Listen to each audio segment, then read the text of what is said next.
Coverage you can count on. Channel 3 Eyewitness News, early today. Good Wednesday morning. Thank you for joining us for Eyewitness News early today. I'm Corrigan. People across the Tennessee Valley are keeping their eye on the forecast today. The big question is whether we will see some flurries. Meteorologist David Carnes has all the details. Good morning, David. Developing this morning, the mother of an East Tennessee toddler at the center of an active Amber Alert has been arrested. Megan Boswell, you see here, is charged with false reporting. The Sullivan County Sheriff's Office said she was arrested last night. She's being held on a $25,000 bond. Meanwhile, 15-month-old Evelyn Boswell is still missing. If you know anything that can help investigators find Evelyn, you're asked to call 1-800-TBI-FIND. We are learning new details about a local case involving the death of a Chattanooga police officer. The attorney for Janet Hines is asking that all evidence be released that may point to a second car hitting police officer Nicholas Gallinger. Hines is accused of hitting and killing Gallinger while he was inspecting a flooded manhole on Hamill Road last year.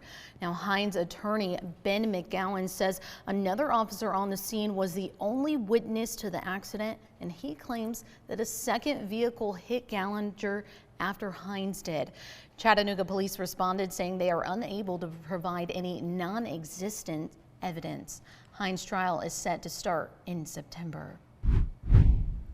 Summerville city leaders are working to tackle their recent water crisis. They plan to dig a well for residents to use to get clean water.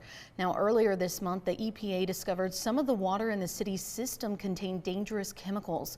Our Channel 3's Jake Chapman has the details on the city's solution. Mayor Harry Harvey says the do not drink advisory the city sent out isn't for the entire city, just certain areas inside city limits.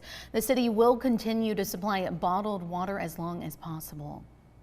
Etowah Police Chief Eric Armstrong was fired Monday after a domestic violence related incident over the weekend.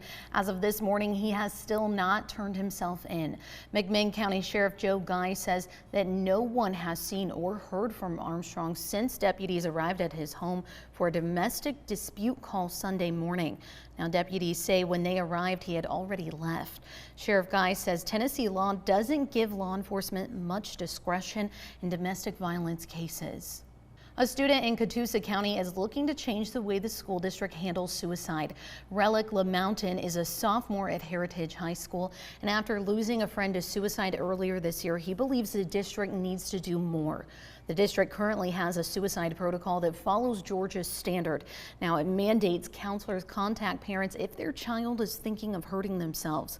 But LaMountain is proposing that counselors only bring in parents if they truly believe the student is going to hurt themselves.